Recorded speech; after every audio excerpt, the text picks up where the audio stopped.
పిత పుత్ర పవిత్రాత్మ నామమున ఆమేన్.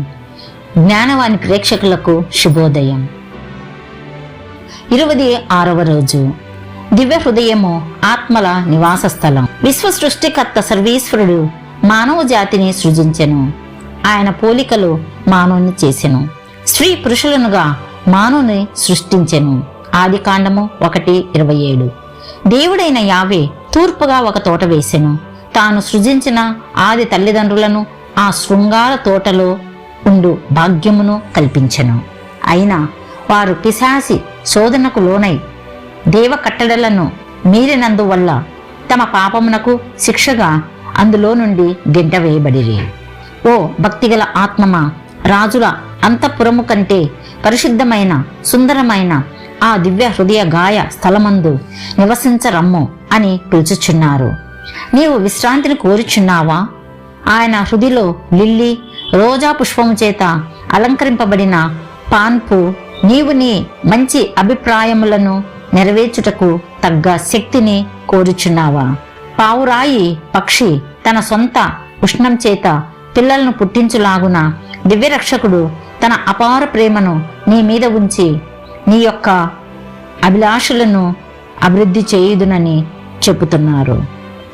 నీ పాపముల నిమిత్తము నీ పరిశుద్ధ దివ్య హృదయమందు ప్రవేశించుటకు పాత్రుడవు కానప్పటికీ భయపడవద్దు.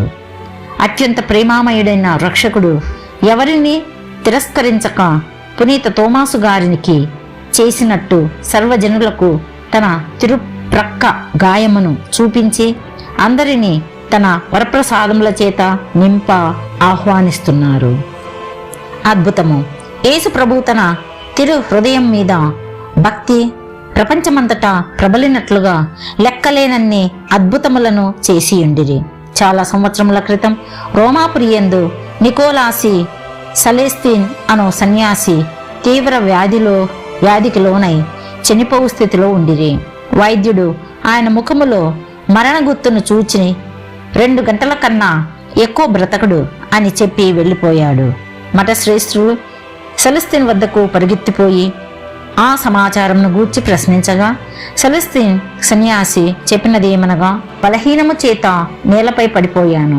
అప్పుడు ఆ పునీతుడు స్లీవ స్వరూపమును తన చేతిలో పట్టుకుని ఈ విధంగా చెప్పాడు, దయగల సర్వేశ్వరుడు నీకు ఆరోగ్యము దయచేయును.